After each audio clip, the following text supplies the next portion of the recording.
You know you can't go back.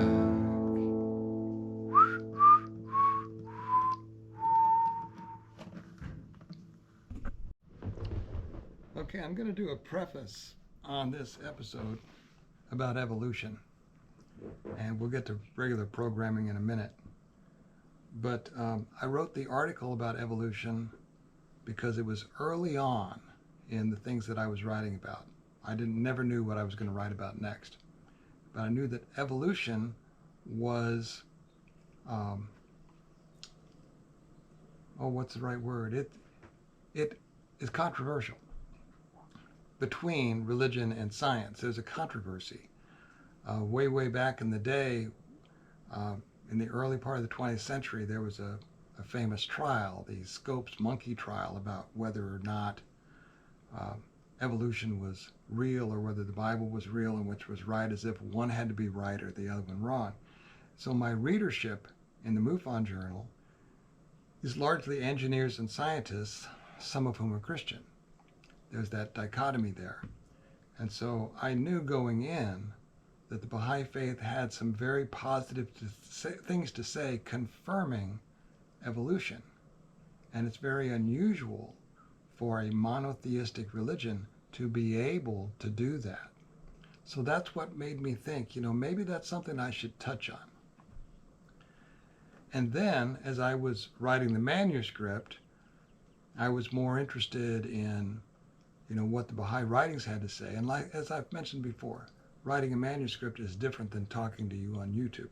So when I read the manuscript, which we'll get to in a minute, I left out this paragraph largely. And so this is the way I phrased it in the article. It was first, speaking of thought, the evolution of thought. As I peer back into my mid-20th century education, I realized I was taught how to make things work without ever really learning how or why they work. Take electricity. I can wire like a maniac and know how to complete a circuit so the electrons flow along or through the wires. Take your pick. Except that they don't do that at all.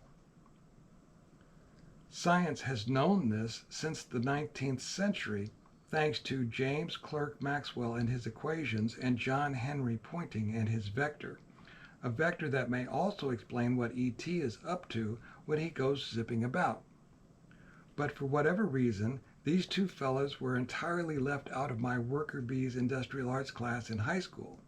I suppose ancient alien theorists already suspected as much. And so that's why when you get to the chapter, I kind of gloss over James Clerk Maxwell and John Henry Poynting. I don't really understand Maxwell's equations or Poynting's vector. You can look them up really quickly on Wikipedia and they will give you a thumbnail sketch, which is clear as mud to me. But basically what they're saying is that electrons don't flow along wires, which is what we all learned when I was in school. I don't know what you learn now. And so that's why that's in there. And that's why evolution is, because I wanted to make a point about the usefulness of the Baha'i writings to scientists and religionists, as far as it's not just evolution, but it's evolution of thought, evolution of technology, and of course physical evolution as well. But we're dealing with ETs and cryptos, zoologist beings who are different from us, have evolved differently. And so I felt it was important to flesh out that part of the narrative regarding how things get this way. And so that's why evolution became a topic for an article in the MUFON Journal, which they published. So enough of a preface. We'll go back to original programming. I'm a simple guy. I'm wearing a different hat so that on my GoPro I can spot which segment goes before which other segment when I put it into DaVinci and set it all up so you can see it. Thanks for being here. Talk to you again soon. Bye.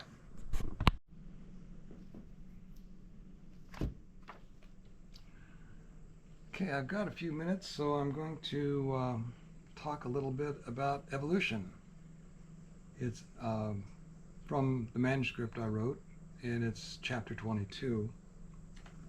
The article appeared in the MUFON Journal 2 years ago, July of 2022, under the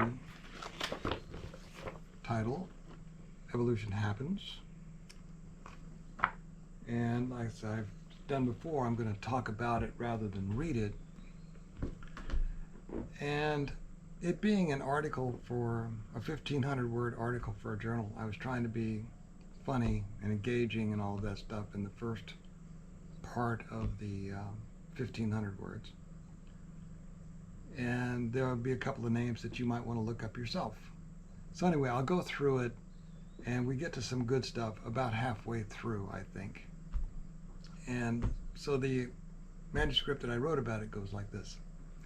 In July of 2022, the MUFON Journal published Evolution Happens, my attempt to explain evolution. I framed the question this way. I am back at my library table, delving further into the writings of a little-known mystical Eastern faith. I have been here before, and the sights, sounds, and smells seem familiar, even though I know everything is always changing. And so I take pen in hand to try to answer one important question raised by these passages. What about evolution, the changes, physical, social, and in human thought? In the article, I let my mind wander to a few items of interest that show, I feel, that we don't know as much as we pretend to know. That's why I was talking about James Clerk Maxwell and his equations, and Henry Poynting and his vector, not to mention companies that charge money for energy from the sun, vis-a-vis Gandhi marching his followers to the sea to make their own salt. So you might want to look up James Clerk Maxwell and Henry Poynting. I remember writing about them. I don't remember what the equation is or what the vector is, but I remember they were pretty cool.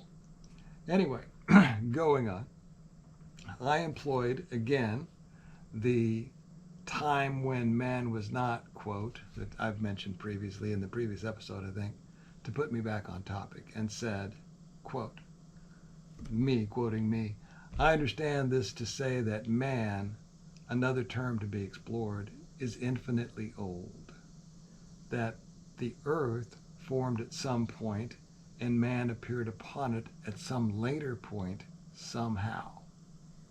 I was taught in school that man evolved, and on my own I surmise that evolution plays a role in forbidden archaeology, ufology, social consciousness, and human thought.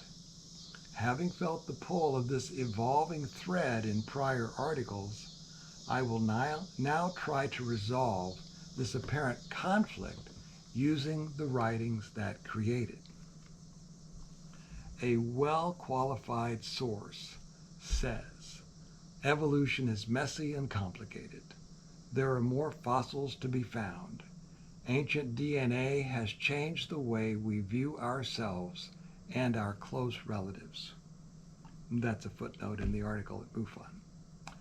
We already know plenty about evolution from the fossil record, and especially its phrenology, namely brow ridges, changing over time, so now we need helmets in the NFL, etc. Take messy and complicated, for instance. Earlier I found a page that read, quote, dost thou think thyself only a puny form when the universe is folded up within thee, unquote. That's from the Baha'i writings. I have folded tortillas and pizza. That gets messy. Folding the universe? I surmised in the article that this is most likely also messy, which is totally my own opinion, and that the infinite is intimately associated with man, which is my conclusion from the writings. Just for fun, I added a happy infinite birthday man, said Mr. Oxymoron. No one complained in the article or about the article, but I suppose that was just bad dad humor, and I wanted to apologize for it here. I could have left it out and you guys wouldn't have ever heard it, but I'm a dad. Next, I return to the quote saying, quote, religion must stand the analysis of reason. It must agree with scientific fact and proof so that science will sanction religion and religion fortify science. Both are indissolubly welded and joined in reality. If statements and teachings of religion are found to be unreasonable and contrary to science, they are outcomes of superstition and imagination. That is from the Baha'i writings. This is not unexpected, given writings that indicate truth is one. Also, don't forget that religion and science are indissolubly welded and joined in reality, because with the advent of artificial intelligence and the politicization of everything for purposes of dividing everyone from everyone else, reality itself could be in short supply if you don't know where to look. And that's why I highly recommend taking a look at the Baha'i writings online. Also, knowing that evolution is a thing scientifically, what will these man is infinitely old writings say about that? Or will they just leave us hanging? Actually, they won't leave us hanging. I found this, and it's another quote. Briefly, the evidences of intellect or reason are manifest in man. By them he is differentiated from the animal. Realizing this, we may acknowledge the fact that at one time man was an inmate of the sea, at another period an invertebrate, then a vertebrate, and finally a human being standing erect. Though we admit these changes, we cannot say man is an animal. Proof of this lies in the fact that in the embryo, man still resembles a worm. This embryo still progresses from one state to another, assuming different forms until that which was potential in it, namely the human image, appears. Therefore, in the protoplasm, man is man. Conservation of species demands it. End of quote. The writings of this faith certainly tend to confirm the idea of evolution. So for them, it is not a theory, is it? It is just science. The writings, however, because of their source, capital S on source, go on to solve, in passing, like it is no big deal, a problem that science has yet to make any sense of. Like the band Blues Traveler once said, how bizarre. Please note several references herein as to what man is, namely intellect, reason, standing erect, and the human image. I noted that there is probably more to add to the list, and that I hoped to address this further in another article, as you will see. Continuing on, I said, quote, this is from the article, me quoting me, no big deal. I take this verse to mean that 1, these writings don't expect anyone to find a missing link. Not at all.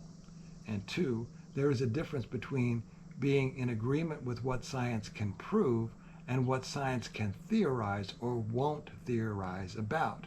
That strikes a Blues Traveler chord with me, and it might with you as well, because science hasn't proven to its satisfaction or theorized about, to my satisfaction, UFOs, USOs, or cryptids, even though more than a couple of us have seen them on more than a few occasions. And 3, quote, the science of evolution is accepted by the writings, but the conclusion that humanity is merely an accidental branch of the animal kingdom, with all its attendant social implications, is not. And that's a quotation from the Baha'i writings. My humble opinion, drawn from all the above, is that evolution is occurring even though man always has been around, possibly in one form or another, and in one place or another, perhaps all at the same time. As warped by the bending of space-time, entangled with string theory and a Celtic knot and a spaghetti sauce from joy of cooking. Very messy.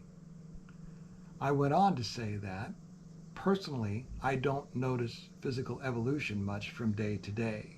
Maybe you do, I don't. But what I do notice is evolution in thought, especially questions, which these writings deem to be an attribute of God. Thought and questions seem to be evolving at internet speed, I said in the article. And yes, I made that up in the article rather than saying light speed, though I have no idea what it means. Sometimes in an article, different than a YouTube channel, you can say things in a different way to engage the reader, and you guys are watching this and listening. I just needed to indicate how quickly it is all changing. It is an evolution that has had its earliest beginnings in the birth of family life, its subsequent development in the achievement of tribal solidarity, leading in turn to the constitution of the city-state and expanding later into the institution of independent and sovereign nations. That also from the Baha'i writings. This passage describes the evolution of human society, does it not? According to these writings, it is still expanding towards the principle of the oneness of mankind, though no one alive has yet seen that. In this article, I added, see also why hasn't ET left already in this journal, without belaboring the mankind coming of age ideas presented in that particular article. And why hasn't ET left already is an episode that I did on this channel just a couple of episodes back. Going on in the article, still, you and I are part of this evolution as we push open the sides of our particular box and try to think outside of it as much as we are able. So I said in the July 2022 article, for synchronicity's sake, I should mention that at the August 2023 MUFON Symposium, a very similar sentiment would take center stage. Regarding cryptids, UFOs, etc., and those of us that have actually seen them, as the adults in the room, we don't need someone else's permission to believe what we already know is true. I truly feel it is okay and important to know about these phenomena because they are a big part of this evolution of thought thing. Disclosure by government stamp of approval is only part of it if we make it so. Remember, I said, the deniers, detractors, and disinformation spreaders are the same people who told us electrons flow through wires. They don't. And we must buy our salt from the East India Company. We don't anymore. To end that article regarding the defenders of the status quo, I wrote the following. Do you think they understand that we are man, infinitely old, with the universe folded within us? I think not. And that's how I ended that chapter 22 of the manuscript. And I really appreciate the folks that are turning in to listen to me read this. Not publishing it solves a lot of problems. I wasn't going to publish this as an effort to make money anyway. It's just like being able to tell somebody when you've seen something that's not supposed to exist, how good that feels. It feels really good to read this manuscript and have someone else hear it. That's really nice for me. So thanks for being out there. Thanks for tuning in. And I will see you next time. And that may be all I put on this particular episode. So if that's it, that's it. Thanks for checking in. Bye-bye.